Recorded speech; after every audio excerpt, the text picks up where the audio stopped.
Hello and welcome to Group Chat. I am Rob Mahoney. That is Big Wos. And with us, not Justin Verrier, not today anyway, but our spirit guide into the unknown that is college basketball, J. Kyle Mann. Kyle, what is up? I'm not trying to cast aspersions right out the gate. I don't know where Justin is. I'm not trying. I don't want to ding him right off the bat, but I'm always willing to if it's Justin. So anyway, I don't want to linger on that, but I'm just wondering where he is. So, but I'm happy to shepherd you guys through this new frontier of new names and figuring out who's who and what's what. Let's do it. Let's get it done. I think Justin's ducking you. There's been a lot of chatter about how intimidated he is to be on a podcast with you and how he feels a little shaken up whenever you pop on Group Chat with us. Woz, I mean, you've heard this too, right? Justin Verrier, shrinking violet as a human being, a podcaster, and as an editor. So this is par for the course for what that guy does on a day-to-day basis. Well, I mean, this wouldn't be draft season, or I guess technically March Madness season, if we weren't calling people soft, if we weren't calling people not ready for the big time. And Justin's going to have to take a few strays here just because he's not in attendance. But Kyle, we really need your help. I guess Selection Sunday has already taken place. Is today Selection Monday? Is that how out of touch you are? You don't even know if it happened? I know that it technically happened. I know that you technically podcasted about it on One Shining Podcast. I know that the NBA draft guide. Some wouldn't call it podcasting. Yeah. I know that the NBA draft guide is forthcoming. Do we have a date on that? It is coming. We are going to launch our first 14. We're going more prosy, so we go into some detail with our writing. Danny and I split the duties, and I curated the top 14, and then we're going to do it. We're going to do it in tiers, and then the second half. So there's a lot more. There's a lot more writing. So we're going, even though it won't be. We're going deep early, and that's how we're going to handle it. So yeah. Well, all the more reason that people like Woz and I need your help, because normally I am leaning on the draft guide especially hard, basically from now until June. But until it's up, I'm gonna be honest with you. I am not planning to tune into a ton of March Madness games. Woz, are you going to be locked in during this season? No. Will I be locked into March Madness, or have I locked into college basketball? Well, are you going to be locked into March Madness? Oh, yeah. Definitely the first 4 days of the tournament. The first two rounds, to me, that is the money spot where basically there are games on all day long and you get the great upsets and you get the great stories. I'll definitely be locked in for that. My appetite is maybe not as great as yours. I need to pick and choose, or else I start getting a little bit queasy watching some of the comebacks and some of the decision making. And so, Kyle, we really do need your help to figure out what we need to watch, what is actually important. And we've concocted a little bit of a game today that I call Prospect Concierge. Woz and I are men of very particular tastes. Yep. Sometimes you need help meeting those tastes, finding out how to fulfill them, where to find exactly what you need. And so we have a series of prompts, Kyle, that we want to give you as far as where can we go to find this very specific thing that we need as NBA purists to really hit the mark in this March Madness season. How do you feel about that? I feel good. It kind of makes me feel like I've never actually worked in a record store, but this makes me feel like someone who has, I don't know, soccer moms coming in, and I'm trying to explain. Exactly. This is who we are. I'm trying to explain new wave to them, or the maximalist movement of the late 2000s. It's just that, what would I like? I'm like, well, you might try, Washed Out, or I don't know. Just I'm willing to do that for you guys, but okay. Let's do it. I know, I don't have as much of a problem with watching lower levels of basketball. I don't totally understand your level of snobbery on that front, Rob, not to cast Can I explain it to your you direction. briefly? Well, what is it? It's bad. It's very bad basketball. And I don't like, why would you settle when we can be here crunching NBA tape on a daily basis? I can be living and dying with the best players on all of these college teams and what they go on to be, even if it is a member of the Charlotte Hornets. Well, I just enjoy seeing things in their earlier forms. I've explained this before. Like, I don't mind, I might see a band that's not quite there. They haven't written their masterpiece yet, but there is fun seeing the inklings of things and then tracking them as they go. You don't have to be, not everything comes out perfectly realized, I just think that's not a totally fun way to live, in my opinion. So I find it exciting. To be honest, I think Dan Hurley has had a sort of impact on the game in terms of professionalize the offenses specifically. Like, it just looks more professional. I watched two of the SEC tournament semifinals games from my hotel room, and both of those games were pretty well played. Like, the one ended up being a mega blowout. But like, I'm watching, I'm like, oh, okay. Like, these guys are running tertiary and secondary, actions, and guys aren't dribbling it off their foot every other possession. Like, it looks like realer, more professionalized NBA type of offenses than it ever did back in the days, especially early on in the one and done era, where like teams just were just like, look, we got to get talent through the door. And actually forming a team becomes a secondary proposition unless you're like, basically a mid-major where none of your kids leave and you have minimal amount of turnover. And so I think it's gotten way better in that regard. I think in the broader sense, if I could comment on what you said there, I think it speaks to why you've probably heard even from afar that the SEC has been very, very good this year in basketball. And a big reason for that is that a lot of the powers who were good last year had returning players, and we've got the COVID thing going on. Overall, my point is just that the SEC is old. So I think that the basketball at the top has been very high quality.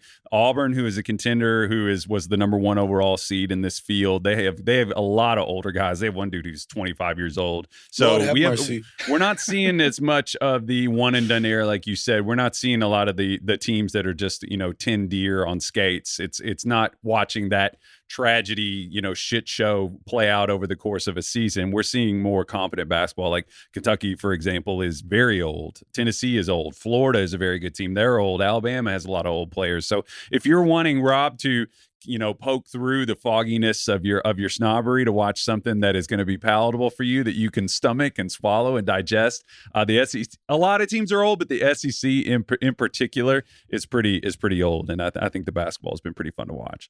I'm not trying to give you too hard of a time, Rob. I'm sorry. No, this is why you're the go-to guy at the record store. You have met me at my soccer mom, and you have found something that is appealing to my particular tastes. And so I want to start with that kind of broader parameter. We have all these different prompts we want to get through. But first, Kyle, who do you think is going to be the group chat favorite out of all of these potential draft prospects? Like, who is the guy that Wos and Justin and I are going to be raving about, whether it's at Summer League going into next season? Who is going to appeal to us? I have a number of answers to this question. I mean, the first one pertains to an exercise that you guys do year in and year out. Now, will this guy be the best player in this class? I don't think so. I would be very surprised if this happened, but I think Danny Wolf is a very fun player for Michigan. Danny, are you familiar with Danny Wolf? That would be my first question. Somewhat. Wos, he seems like you're going to draft him very soon. Okay. I just pulled up his Google search. Did you not expect him to be white by his name? I did not.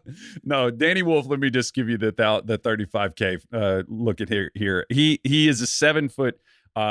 He's almost like a Euro, basically. He has the most sort of Danilo Gallinari-ish game in this class. Danny Wolf is a 7-footer and carries over a 20% pick and roll load, which is pretty unusual.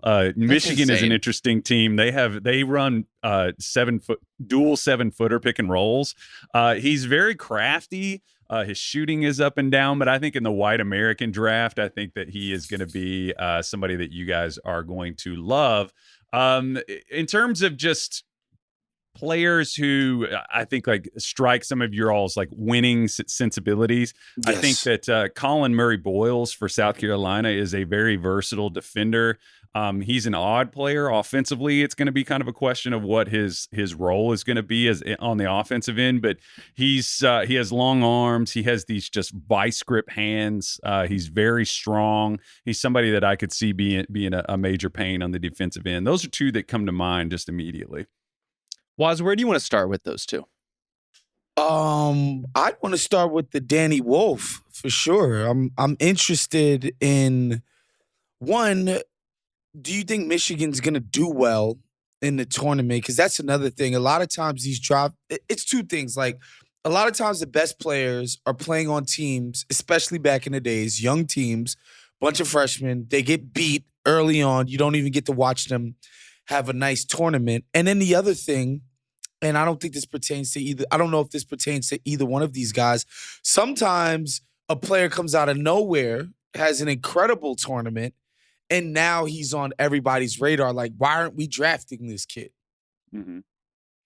Do these guys fit into either one of those molds? Wolf, for something that I'm writing for the Ringer today, actually, I was just writing about his highs are so he's a super creative passer. Like, he makes passes off the bounce facing the basket. Typically, when we talk about guys his size, we're like, okay, pick and pop big can probably pass, out of the short corner, to spray it to the sort of I'm doing this with, you can't really see, to the top of the key or to the opposite side of the floor. Those kind of like whip skip passes. He faces the basket and makes live dribble reads and passes that are pretty unusual. The main thing with him is that he's very, very turnover prone. In non-conference play, his turnover percentage was 29.9, and that came down to a much more encouraging 20 in conference play. So he has a tendency to. There are some eggs that are getting broken when the omelets are a lot of eggs, and eggs are expensive, as we know. In the NBA, you can't be breaking a lot of eggs. It's true in our country and in the NBA. So I think for him in the league to be productive, I think he's probably going to be in a more narrow role. But I think once they get him into a more streamlined role where he's not carrying as heavy of a load, I think he's somebody that is going to have like social media moments next year, because he can make some passes. Like, did you see that? You're texting your buddies. Like, he's that level of a creative passer. What position is he going to play? It says on certain places that he's 7 feet tall. Is that true? I haven't seen the exact measurement, but if he's shorter than 6'11", 6'10 and a half, I'd be shocked. Got you. So he's a legit. But I think he'll play 4. Defensive. I mean, he has good defensive hands. I just think he shoots the ball. He's erratic. He's sort of a 35% ish kind of a guy. But when you watch the shot, it's not lightning quick. He doesn't hunt them. Sort of the balance in his, brace yourself, shot diet isn't as 3-point heavy as you would expect. You kind of would look at him and see his skill set in the passing and things and be like, okay, it's probably a stretch 4, but he's more of a handler who sort of has shooting in his bag. I think he could improve as a shooter, though. I don't saying he's a Vucci type. His player comp is Vucevic. That seems uncharitable. Just like, not because Vooch is bad, but because you're saying it was. When you say the Vooch comp, I know that's an insult. You got to know the pod to know how the insult there, right? I'm just asking a question. I do worry about that, though, Kyle. Like, look, I'm extremely well versed at this point in roughly 3 highlight reels. Okay. Granted, based on that data, that the wide-ranging tape crunching that I have done, I do see like the off the dribble game looks incredibly impressive for a player his size. He feels like the exact kind of big that is going to be challenged in that way, where if he's going to be face up on the perimeter, NBA teams are probably going to make him hit those shots before they start honoring him and letting him put the ball on the floor.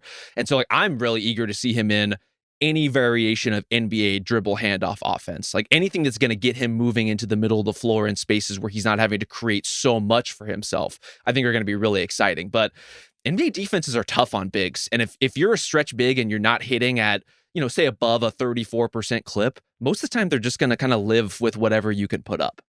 Yeah, I think the big thing that's going to help him avoid being tested in that way is that he can dribble into his own, he can play back to the basket some. I just think once you narrow his role to the point where he's not dribbling 2, 3, 4 times against a set defense the way that he does, like Michigan needs him to play that way. And I think that's why they put up with some of the wastefulness in the way that he plays.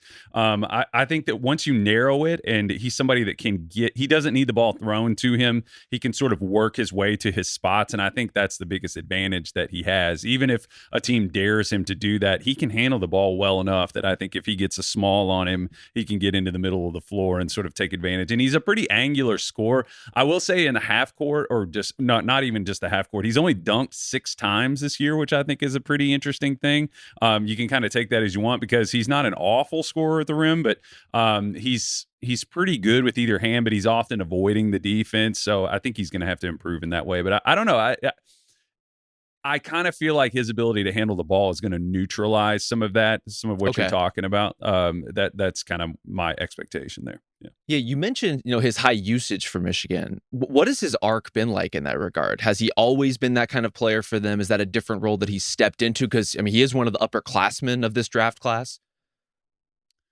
He's been this from beginning to end. They came in, the guy that coaches Michigan is Dusty May. He led Florida Atlantic. I don't know if you all remember that. He led them on a pretty crazy run to the Final Four a couple of years ago. And he's a pretty one of the more respected offensive minds at college. So I think their vision for him coming in, and when he came, he's not somebody that was an unknown that sort of just became something at Michigan. He played at Yale before. How do you guys feel about transferring from Yale? I'd be hesitant to transfer from Yale to, I know that I sound very, very Kentucky when I say Yale, but when would you want to, how do you feel about transferring from an Ivy to, if you're not 7 foot, I'd advise against it.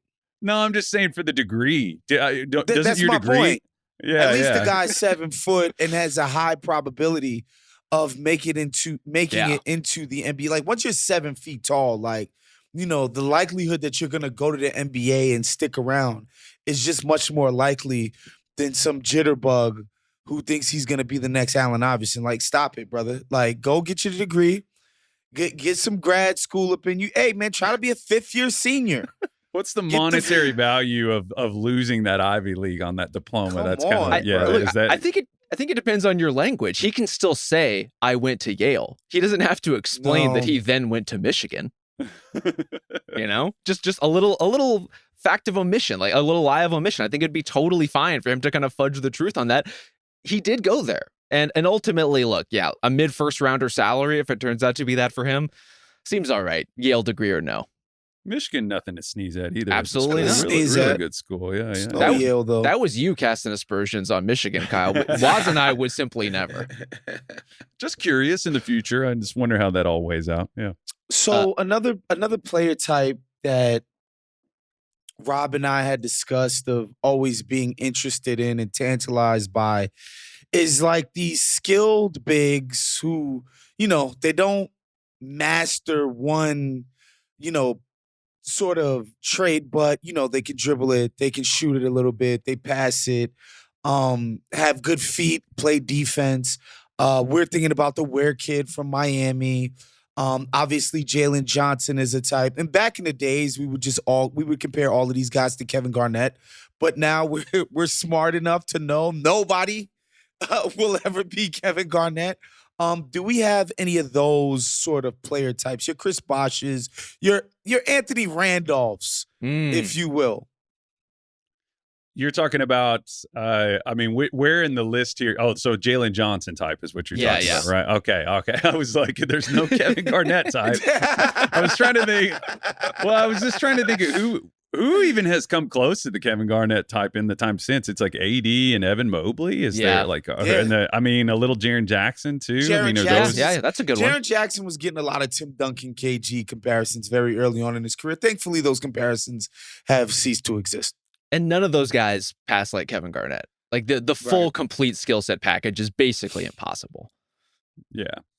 I would say, Jalen Johnson is a little bit different. He was one of these guys that fell into a category of what I call weird year guys, where for a while we were getting this with the super creative, out of the box, innovative name that I came up with there. But Jalen Johnson was playing for Duke during the COVID year, and he left. He was an RSCI top 10 guy, so it was a weird situation evaluation wise, because people were like, all right, why did he, there's a stench of leaving your team, but it also was COVID. And then he didn't really set the world on fire, even though he was good, but he did show that dynamic skill set. We don't have anybody that's, Jaden Quaintance is a guy for Arizona State who is in next year's draft to keep an eye on. And we'll circle back and talk about him later at another time. But there's Carter Bryant for Arizona is a really springy, dynamic guy. But this is a weird one that, if he decides to come out, this guy, I think, is one of the more well-rounded players in this draft, and his name is Yaxel Lindeborg. Okay. I know that sounds like something from a Star Trek RPG PC game from the 90s. He is a guy who just started playing basketball not that long ago. He was a JUCO, so he's got this weird I'm always intrigued by these dudes who start late. I don't know what his family situation was. I mean, like Siakam is the all-time example of this, who started playing basketball late, but then you start investigating and you're like, okay, he was the younger brother in a family full of Division I players, and it's just weird arc. But Lindeborg is he's 6'9". He can really pass the ball. He's got a really sturdy, solid frame. He rim protects really well for his position. He has like deflective hands. Like he was one of the more productive players in college this season. So, but he has kind of the broad shoulder that I expect him to guard fours and guard up the chain rather than down. But I think he's a really fascinating player.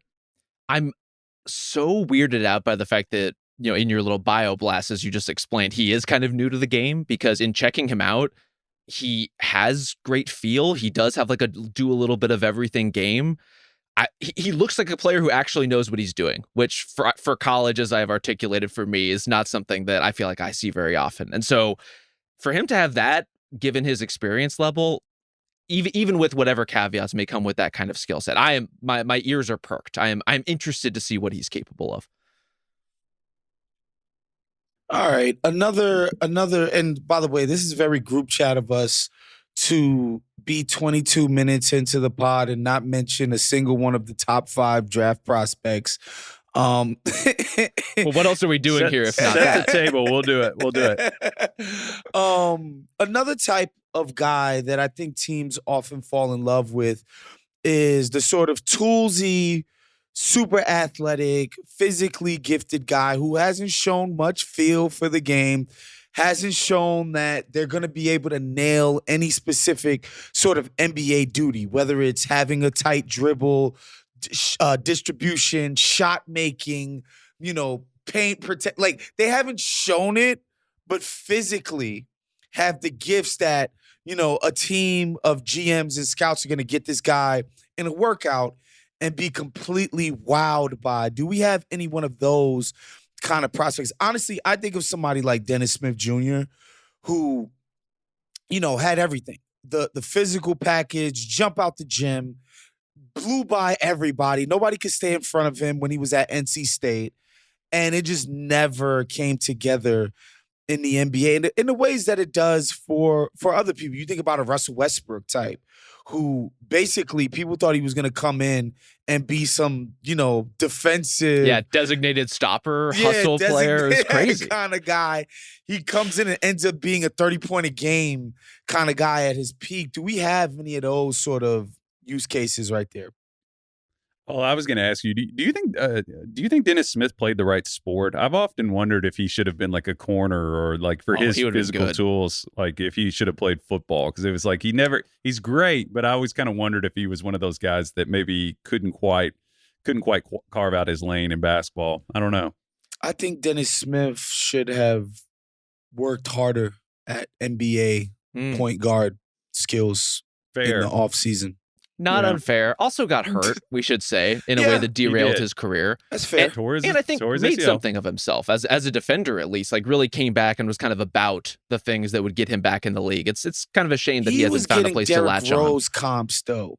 Yeah, out of college. That wasn't going to happen. Like, but people thought, and we're talking about like MVP Derrick Rose, not the Derrick Rose who made himself into a role player after all of the injuries. We're talking about peak Derrick Rose, impossible to guard Derrick Rose, and people thought like he had that kind of potential in him, and the physical stuff was all there. It was scary when he would just detonate and just dunk on guys at NC State, but it just never came together as like because he had to be a point guard. Yeah. And he just never put that kind of skill set together. But I think that's the answer for Kyle's question right there, is if you're getting Derrick Rose comps as a point guard, or you can play a frankly unglamorous position on a football field in which you are probably most known for the one time you screw up and get a bad pass interference call. That's your biggest moment in the sun. I think a lot of guys are taking the Derrick Rose comps. It's interesting, though, in the past few years, how I think if you got a Derrick Rose comp today, how much the game has changed. Would you feel like, in 2009, if somebody said that about a player, you would feel really excited? But today, how would your basketball spidey sense react if somebody said, "Oh, he plays a lot like Derrick Rose," even at peak? So to me, playing like Derrick Rose is you're just like Ja Morant. You know, like to me, Ja Morant is sort of the evolution of the Derrick Rose, Russell Westbrook kind of point guard. But Ja Morant came in with so much more point guard. The stuff that we associate with point guards, he came in with so much more of that, which I think makes him such a unique kind of player. Most of the time, these athletic ball handling guys don't have Ja's feel. And core vision and playmaking. I kind of think that I argued with people around that draft who would compare him to Rose, and I always thought that Morant was more of a crossover between like Rondo and Iverson, because you get Rondo's feel and you get the bendy, wiggliness of Iverson scoring. I vastly underestimated Morant's scoring coming into college coming into the NBA, because he was such a that's what people forget. I think about him watching his college tape was there were the dunks, but my God, he was a pick and roll surgeon. He really was a fantastic passer. But rounding it back to what we were talking about, this is somebody that I think can get the people. He's provocative. He can get the people going. This is VJ Edgecombe. If you watch VJ Edgecombe for Baylor, he got on the NBA and the national radar back in the summer playing for the Bahamian national team. He's 6'2". We were talking about Danny Wolf having 6 dunks on the season. VJ Edgecombe has 32 half-court dunks on the season. This guy gets into the lane, and he is so fast off of his feet. He's going to be probably in the like 95th and up percentile in the league in terms of like explosion. So he's shown some fledgling skill across the board in terms of, on the season. Oh, he's Lord, been I just watched what shooter. He did to Gonzaga. Jesus Christ. Sorry, white boy. That was mean. He's a little scary. So he's one of those athletes that once he gets into the air, you're a little afraid that, I don't know if you guys ever seen The Sixth Man, whenever what's the character's name that he propels him so high he like hurts himself on the backboard. Like there's sometimes where I'm like, is VJ Edgecombe going to hit the backboard and hurt himself? He's that explosive, but he's not just a raw athlete. I think some of his tools remind me a lot of like a Victor Oladipo, honestly, before all of the injuries, in terms of what he can get done at his size. But he's on the season, in catch and shoots, he's 37.6% from 3. So he's good. Somebody that, whether or not he grows into an initiator role, I don't know, but I think that he is going to add disruptiveness. I do think that he's a student, like he wants to improve, and I don't sense a selfishness in him that would derail him. So he's somebody that I definitely could see somebody working him out and being like, holy moly. Kind of in the way that, he won't slip like Cam Whitmore did. He's going to go top 5. But that's what I was going to ask you. Where are people big boarding him right now? It's usually in that 3 to 5 range. There are some people who look at him and, I kind of wondered if somebody would, ding Dylan Harper, Ron Harper's son, who's in this draft. We could talk about if you want. I don't know how much you guys know about him, but he's probably one of the Rutgers kids. Yes, he does. Edgecombe doesn't show enough feel and skill to justify putting him that high against a Harper, but he does have enough tools, I think, to get somebody to take a chance on him pretty high. I think. Well, just not quite top 2. The beauty of the tourney, it's the underdogs, the chaos, the stories that make you believe. It's why we love college basketball. And now FanDuel is turning the excitement up even higher. All through the first 2 rounds of the tournament, bet correctly on the lowest winning seed of the day, and you'll win a share of $1 million in bonus bets. Now that's an upset you will not be upset about. FanDuel is the best place to bet on the tourney. You can bet on everything from spreads to money lines and team totals, plus so much more. Just visit FanDuel.com/RingerNBA, America's #1 sportsbook, and back your dog of the day.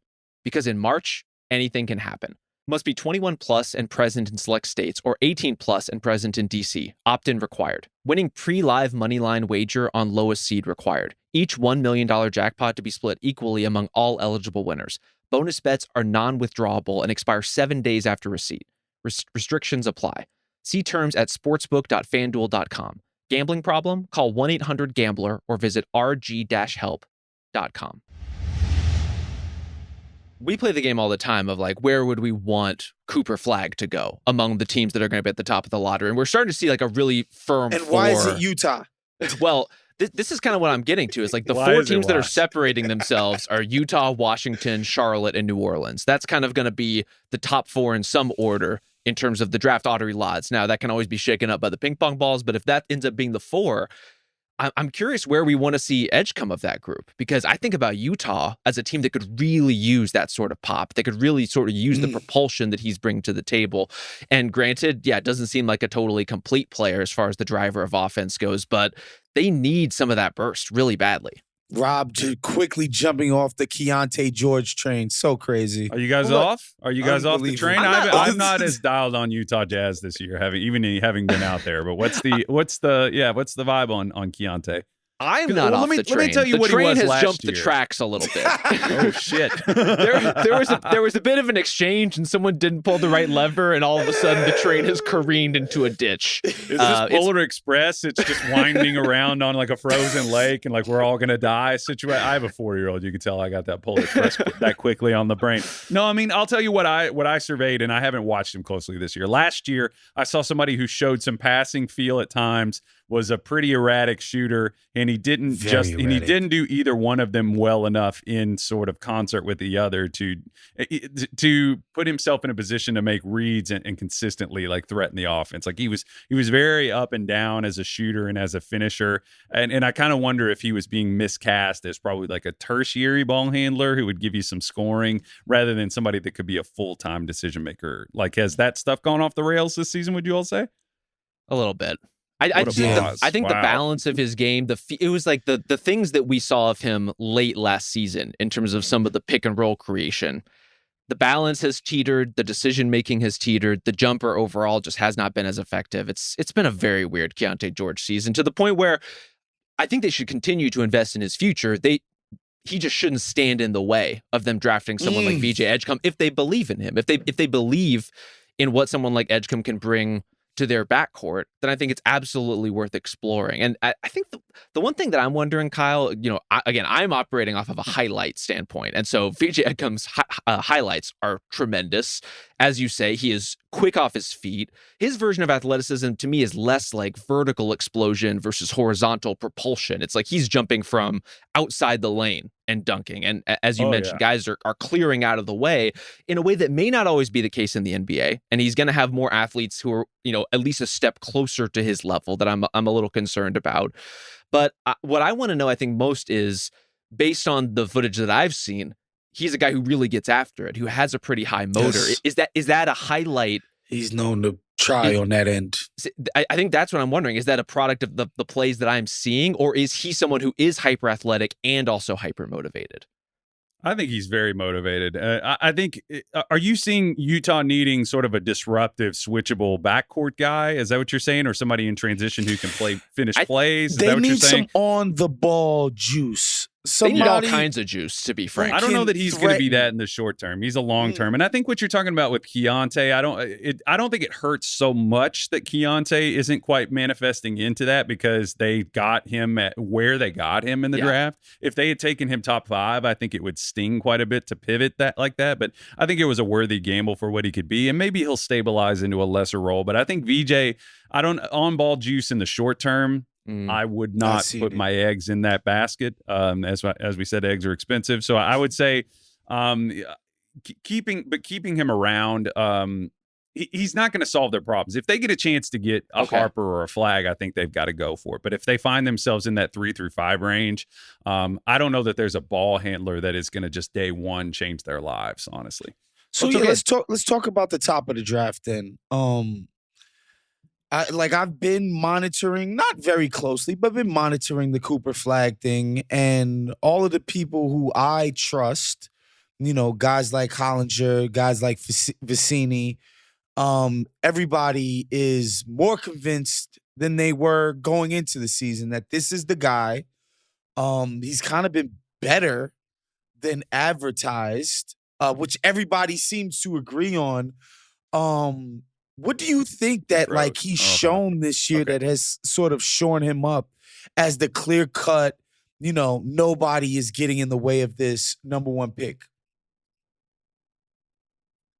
I think the big thing to monitor here with him is that when we came into this season, and I'm just going by like what my expectations were, I thought that he would be somebody that would, I didn't know even necessarily that he would lead them in scoring, but I thought that he would be somebody who would just sort of chip away and add a little bit of playmaking, a little bit of pick and roll creation here, some spot up stuff.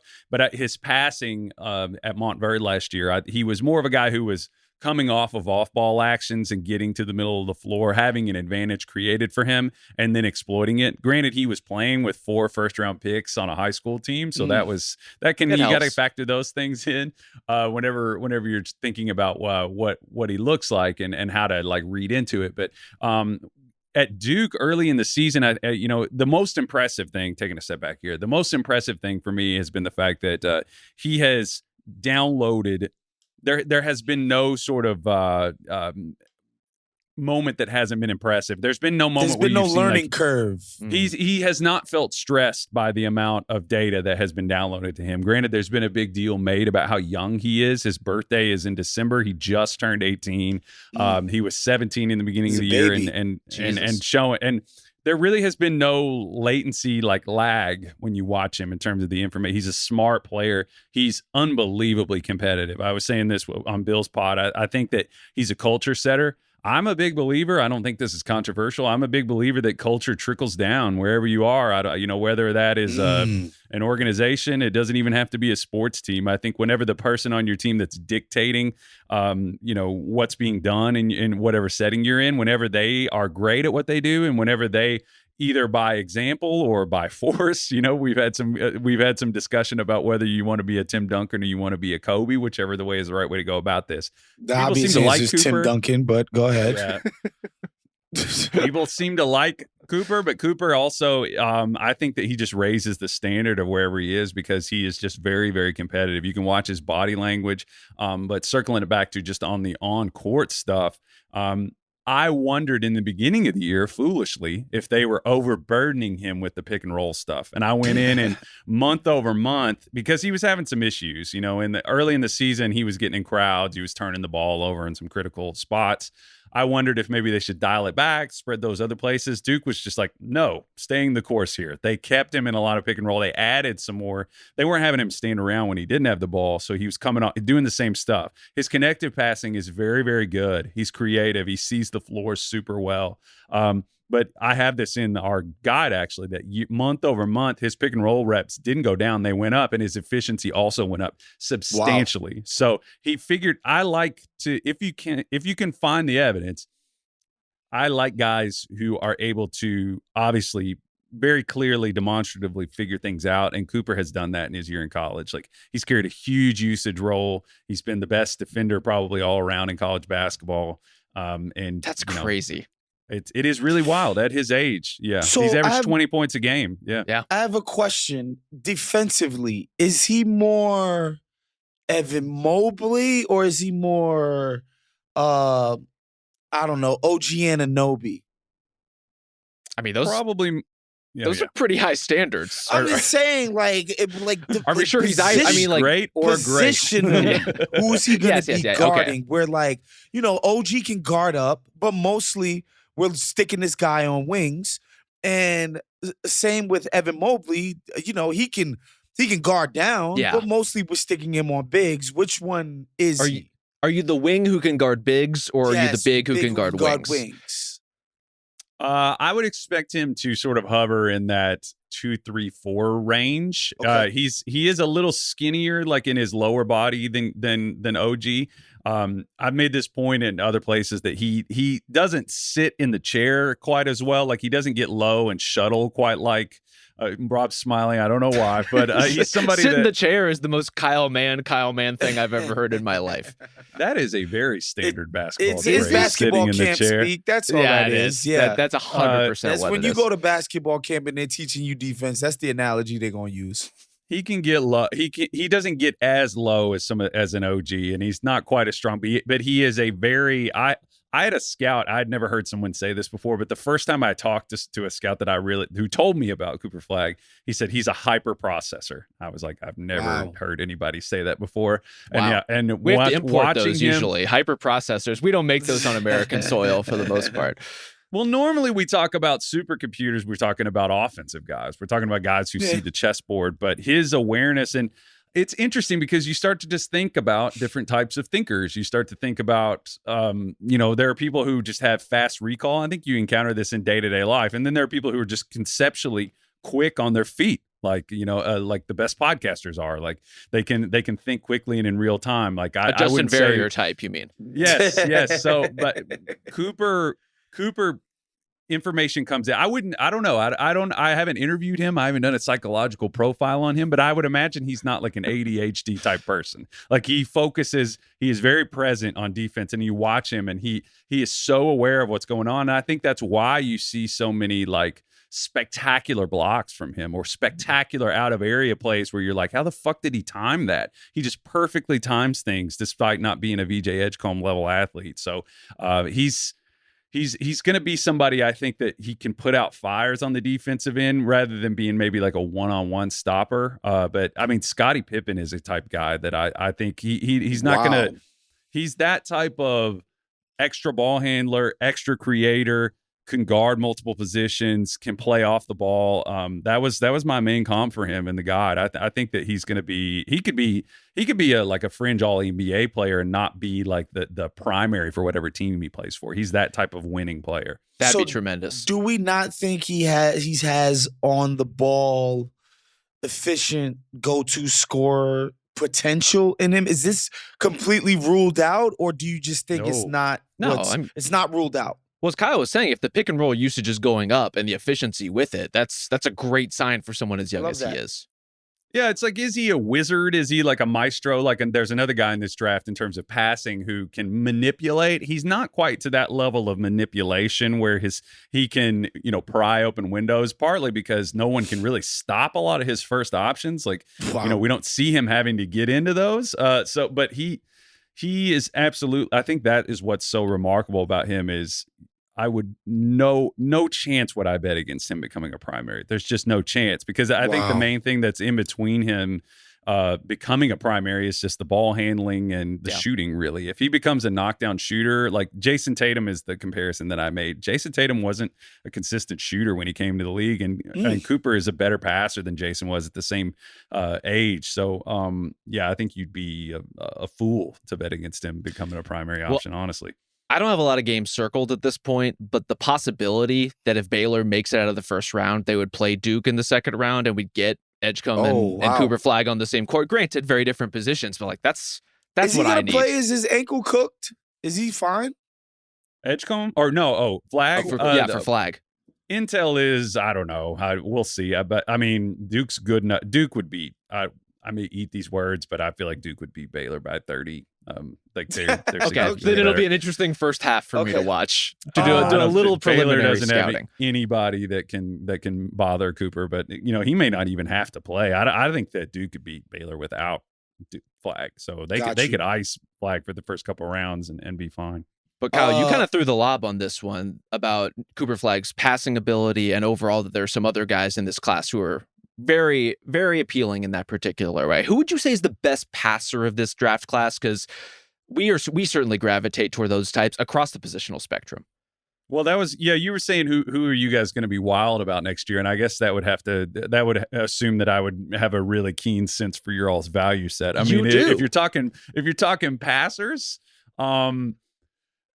well, I mean, I told you about this guy, Rob. You seem to have a strong reaction, so I'll say his name, and then I want to hear your raw reaction to Yegor Dimon from BYU. Now he has questions, but Yegor Dimon is the 6'9" point guard. He played for Real Madrid. He's one of these kids who got pulled into their feeder program. He got brought over here to play college basketball, which is a nice development in college. That some of these really good European prospects are coming over. There are more of them that we can hit on, but Yegor is very skinny, but he is inconsistent shooter, but he is by far the most creative passer in this draft. He can make every type of pass. The big thing for me is that he can crowbar open passing windows, and he has probably, I said this early in the season, I still think it's true, he's the most creative passer I've seen in college since Tyrese Halliburton back at Iowa State.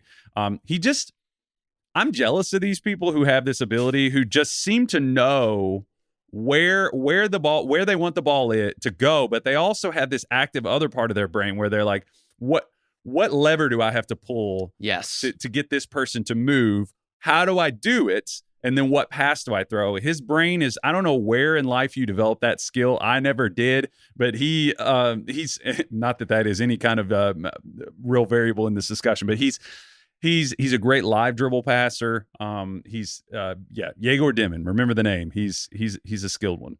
He has that a very particular combination that is attractive to me, which is, as you say, the ingenuity is off the charts. Like the vision and the high level passes he's executing are very impressive. But he also has such an easy read and understanding and facility with the game. And so it's like he's making the little functional passes that keep offenses moving in a way that reminds me of Franz Wagner coming into his own as a playmaker. He's probably more on the shooting end of that tilt than the driving end of that tilt, it seems like, just from watching him a little bit. But overall, the fact that he can make all of those little connecting passes, but also make the next level shit that really high level players, even his peers in the NBA, can't necessarily make, that strikes me as a very interesting playmaking combination for a 6'9" player. Okay, but I got a question though. If he's deemed to be not good enough to be your full-time point guard, because Kyle called him a point guard, is he going to be a Josh Giddey type where he becomes so much less useful when he's not always on the ball? Can he actually be effective when he's not the guy sort of driving the primary actions?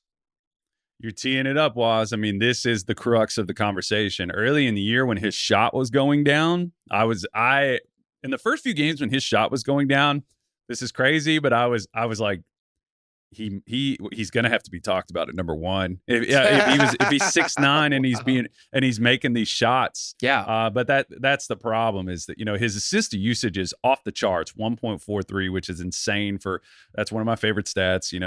Take a big swig, take a drink. But from three, he's been very, very up and down.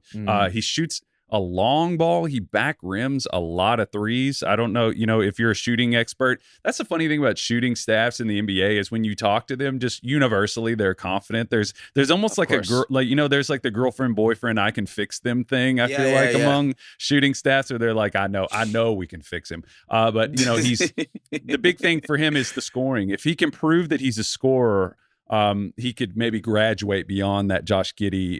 I said, Sean Livingston is another guy later in his career where you get all of the facility and all of the court vision. But he developed that beautiful, sweet mid-range. Yeah. Can he do something like that? He's very young too. So but Livingston actually body type wise reminds me of him a lot. Sure. Like Livingston never graduated to that full-time role, but you get all of his vision. It's just kind of against a set defense. Is he going to be able to score enough? I'm pretty dubious of that, because the book on him has been get into his body, and in the Big 12 at times it was hard to watch because teams would just come at him, and these are grown men like we were talking about, but he's got to prove he can score if he's going to do that. Yeah, that kind of profile does make sense to me as somebody who isn't necessarily creating the advantages, but is kind of extending them, right? If he's the guy getting the swing pass after the initial action, he seems like a great lob passer. He seems like a great connector. He seems like he's going to be able to find shooters at the NBA level. All of those things are very exciting. But yeah, he just may need a little help kind of getting off the block, so to speak. Yeah, he had a play this season where he's had this happen a couple times where he will turn the corner on somebody. He's done this more than once where he'll throw a scoop off of the backboard to a roller. I've seen him throw a contorting, what looked like a contorting layup. I'm watching it. He just literally just pick and roll. He got 45 off of the backboard for a lob dunk. It's just a normal action. When in a different system, I mean, he's going to be dared to shoot. So we'll see what happens, but it's not broken. He has pretty decent touch, especially if guys are passing the ball overhanded and they show a lot of touch. I feel like there's overlap there between that and their ability to potentially develop. So I think if he falls into that, somebody's going to take a chance on him around in that 7 to 10 range, in my opinion. And if they have the luxury, if it's a team that already has, that is lucky enough to have some of these picks, and they already have something existing in place that works, absolutely, I'd pick him up because he's going to do all the stuff you were saying. I want to get into the Rutgers kids, because just casually, they've been in the conversation basically since the year started as the two guys behind Cooper Flagg.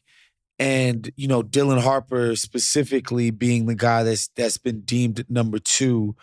Talk to me about what he brings to the table and why we shouldn't ding these Rutgers kids for being top 2 picks, but being on an absolute shit team all season. That's one of the really the pressing questions about this draft is, if Dylan Harper is so impenetrable in terms of, is someone going to get up there and challenge him? How much do we read into the fact that he wasn't able to steward a team or raise their floor? How much, if he's an implied full-time ball handler the next year, how much should we ding him for that? Granted, he was in and out and missed some time here and there, but he's a guy I think that is probably going to be I think he's going to be a second option on the highest level quality team, maybe a third, but he's somebody that I don't know how much I would ride his playmaking, but in terms of his superlatives, he has some of the best close range decision making and body control of any prospect that we've seen in recent memory. In terms of his efficiency at the rim, he's 6 foot. He has awesome size at 6'6", but he was 73.3% at the rim this season on 131 attempts. He knows where his bread is buttered. If you watch him, despite being, he has a very solid, strong frame. He's sort of a 6'6" Brunson guy. That's kind of what I've compared him to. That's who he plays off of 2 feet better than any guard in this draft. And I think it's going to translate because he has legit size. I mean, a 6'6" Jalen Brunson sounds pretty fucking amazing. I'm going to be honest with you. That does sound like an impenetrable case. Well, actually, you say that out loud and it's well, okay, that's a primary option, I guess. Yeah. But that also implies that, I guess that sort of gets to the idea that your primary option needs to be this hub of all your playmaking comes from one person, which is a flawed way to think about it, right? Sure.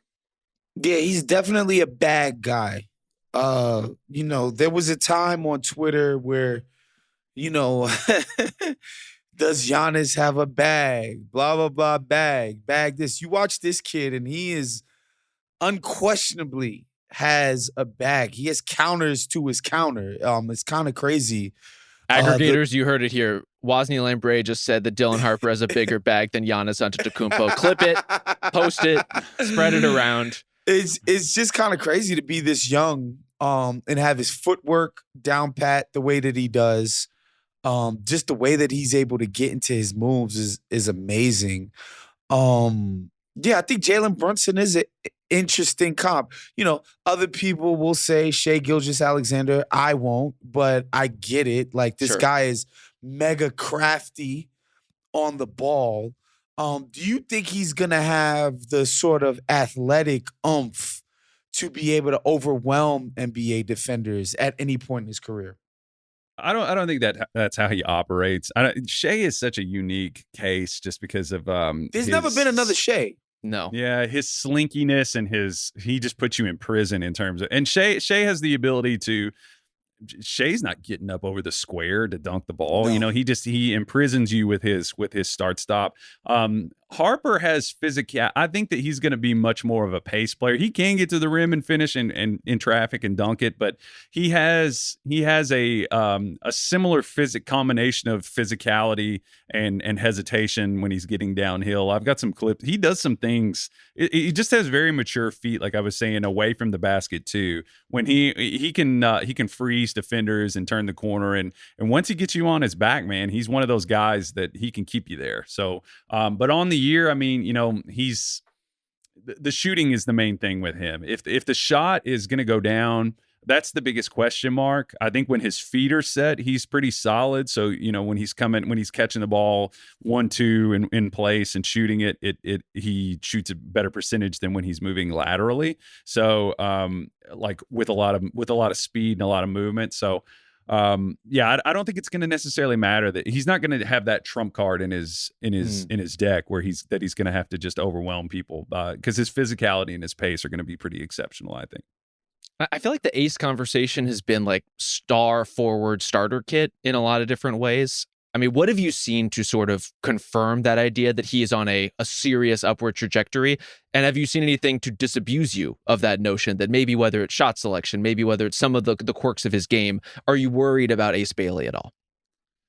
I'm worried about maybe putting all of my trust in him being a guy who like guides my team on a night-to-night basis, because I know I'm repeating myself from things I've said other places, but he is sort of a Michael Porter Jr.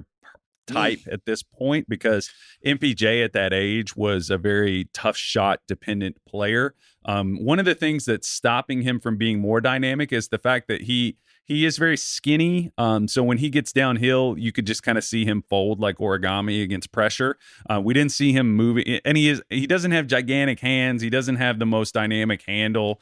He is we're talking about sitting in the chair. He's very different than Cooper in the fact that their measurements are very similar, but Ace is a more lower body flexibility. He can get down, and that feeds into what I think is going to be interesting about him, is that I think he is a guy that end of shot clock can make shots that other guys just cannot. He was one of the percentages aren't going to necessarily indicate it, but he got on some heaters this year where he didn't need to take a dribble. I mean, it was like Klay Thompson type, like burning white hot, can make shot, and he can just rise up over you. He loves to play in like the short corner and go over his left shoulder, that type of stuff.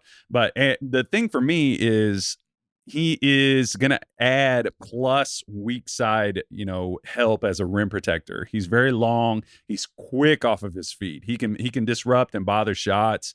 So I think that if he has sort of a buy-in on the defensive end, I think that he's going to be able to stay on the floor and add a lot of value there as those other things start to evolve. And it's going to buy him some more runway. If he goes out there and he's like, I'm only tough, like the way Porter Jr. came into the league, he was just like, playing all next I to do Jokic is get buckets, yeah, and Murray, and being like, why am I not shooting more? If he comes in with that attitude, it's going to be tougher. But I think that his defensive upside is a lot higher than MPJ's. So if he comes in with that mindset, he could be a very valuable player. And then that other stuff, it takes pressure off of that developing. Yeah. And the weakness is just to stay on Ace, because I think back in like 2006, like he'd be the number one pick, right? Like people would see the shot making and say like, no, this is what an NBA number one pick looks like. This guy can get his shot off against anyone. He shoots it at all three levels. He's got the length. He's got the sort of size that you like to pair with that kind of thing. What are the limitations that you think are holding him back ultimately? Is it just the shot selection? Right now, I think one of the big problems for him, his usage was pretty high, but it was all limited to there was nothing easy in his game. This Rutgers team only really had one other good passer on it. And that kind of lends itself to the discussion about like, why wasn't Rutgers better? His life was not made easy in any way, shape, or form. Some of that is, what is your buy-in to affecting the game in other ways? Some of that is scheme. You can sort of divide the blame pie, to steal one from our podfather there. How you can divide the blame pie there and say, okay, he could have affected the game in other ways. But yeah, it's the handle in terms of like creating for himself. I think that's one of the big things. But you're right. I mean, in terms of what he would have been back in the early 2000s, he's a mid-range monster. I mean, like I have it pulled up here. 36% of his shots were non-paint twos, and that's 99th percentile in the country. He's really more of a shot maker. I know this gets into nerdy, jargony kind of hoopy talk here, but he is more of a shot maker. What are we doing here if not that? Well, than a pure shooter. So he's a mid-range guy, but I expect the 3-point stuff to be there. If the handle and the decision making. The other thing was, I mean, if you're depending on your sort of decision making rippling out from him, you're going to be in a tough spot, because he's just not proven that he's that type of guy right now. He just takes and makes just hard shots. Straight up. I am sure we're going to be talking a lot about Dylan Harper and Ace Bailey, probably again with Kyle as we get closer to the draft and the decision time comes up with these guys. But I do want to hit a couple more like rapid fire concierge prompts for Kyle. Kyle, who do you think is the most aesthetically pleasing shooter in this draft? Ace Bailey, as we said, a knockdown guy, a tough shot maker. Is there anyone, though, that mechanically speaking, you just really enjoy the process with? I mean, I think the prettiest shot in this draft, you could go a lot of directions with this. I mean, if we're talking about guys who are relevant that we're going to see, I mean, Con Knipple from Duke has just a gorgeous stroke. Very balanced. He can shoot it in a variety of ways.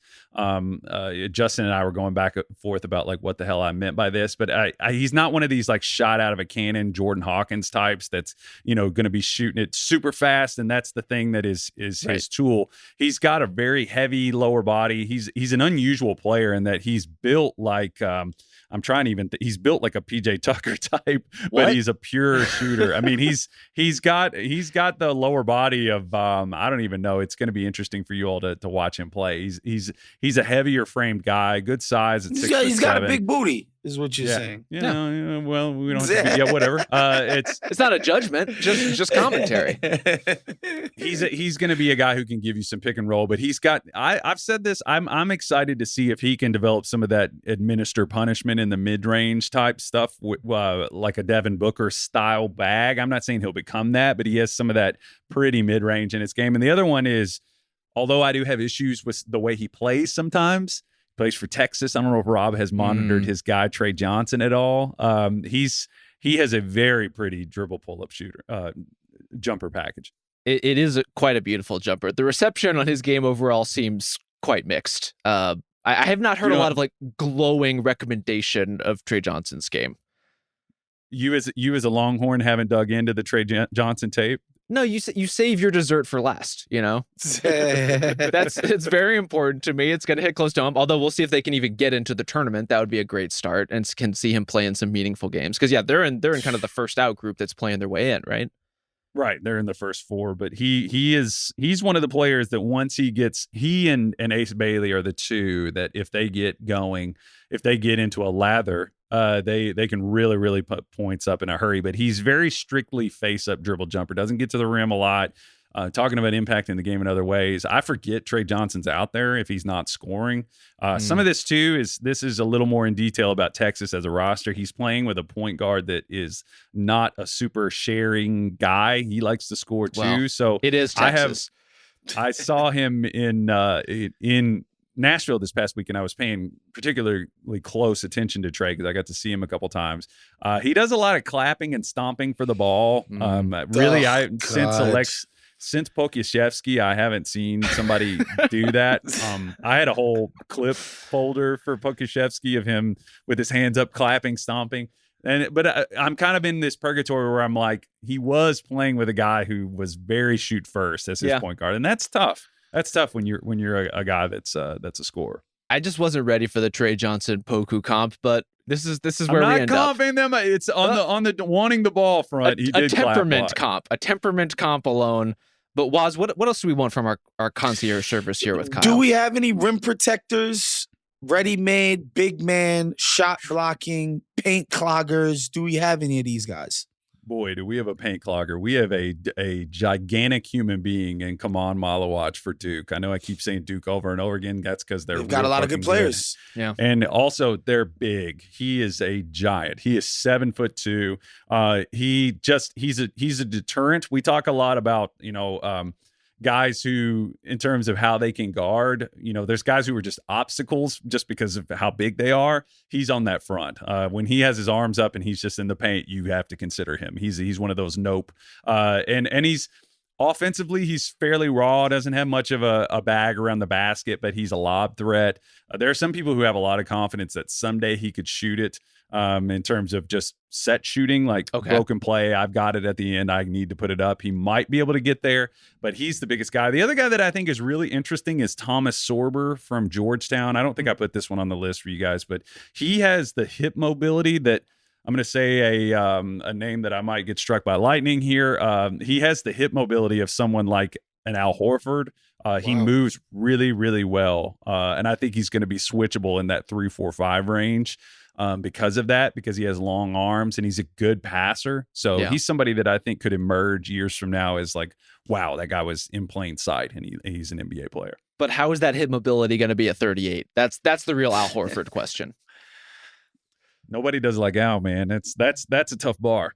It's very true. I mean, we talked about rim protectors. Is there a great switchable defender in this group? Is there somebody you trust hanging on either side of a pick and roll, either side of an off-ball action, junking up, moving across positions? Well, I mentioned Colin Murray Boyles. I think he's a tank. He's going to be able to, guard bigger players just because you're not going to be able to move him. And he laterally is very movable. He moves really well.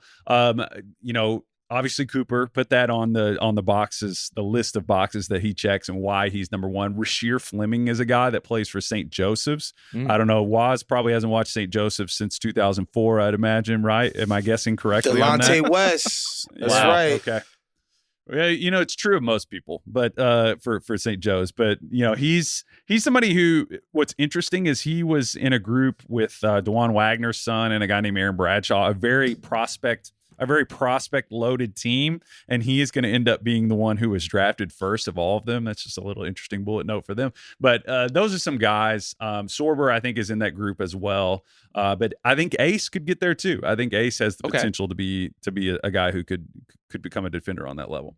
I'm glad you said that about Murray Boyles too, because we kind of sped past him earlier as one of your specific group chat recommendations, and I have to say, his game speaks to me. The funky post-up footwork, in-between style, a guy who actually knows how to seal in the post, a dying art in the NBA if we've ever seen one. Dude.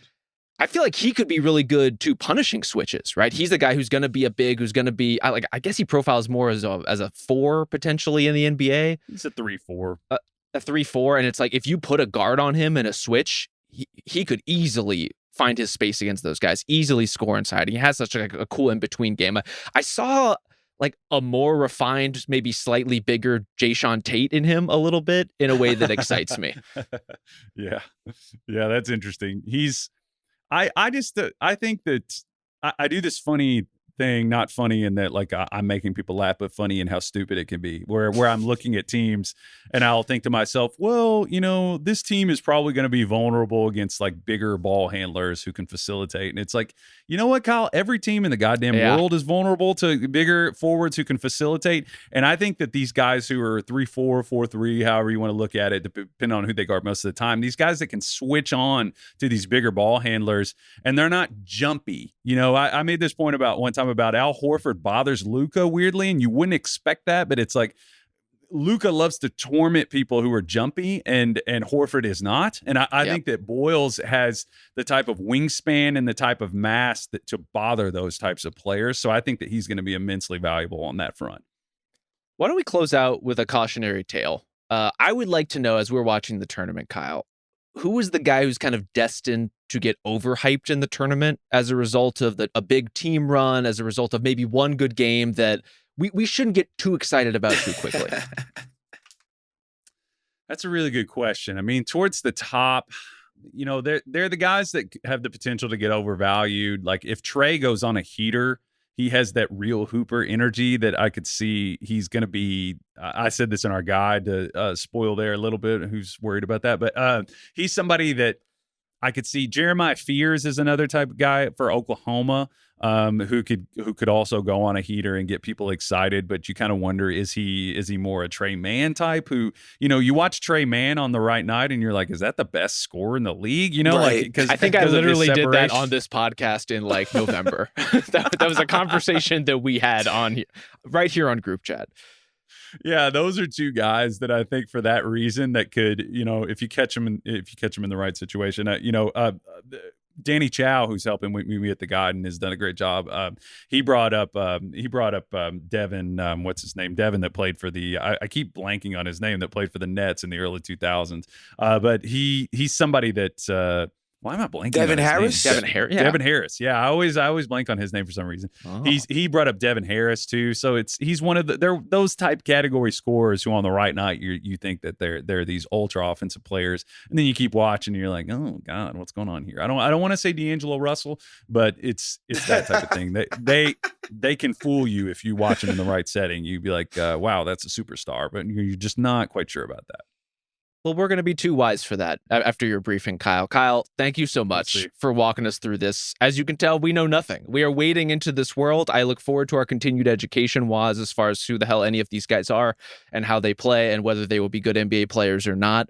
But thank you to Kyle for taking us through it. Thank you to Isaiah Blakely. Thank you to Ben Cruz. Thank you to everyone who stuck with us through a group chat version of a March Madness guide. This is not our usual territory, but life is all about growth. And some people are up in their pick and roll usage, and we're out here trying to learn about college prospects for the first time.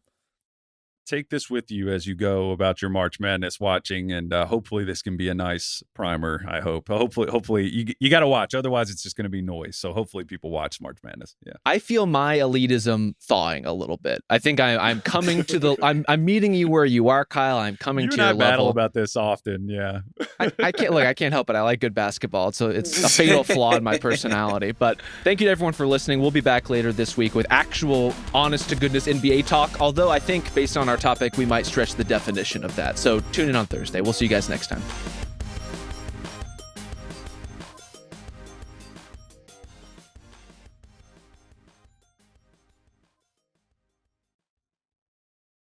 Must be 21 plus and present in select states for Kansas in affiliation with Kansas Star Casino, or 18 plus and present in DC. Gambling problem? Call 1-800-GAMBLER or visit rg-help.com. Call 1-888-789-7777 or visit ccpg.org/chat in Connecticut or visit mdgamblinghelp.org in Maryland. Hope is here. Visit gamblinghelplinema.org or 800-327-5050 for 24/7 support in Massachusetts, or call 1-877-8-HOPE-NY or text HOPE-NY in New York.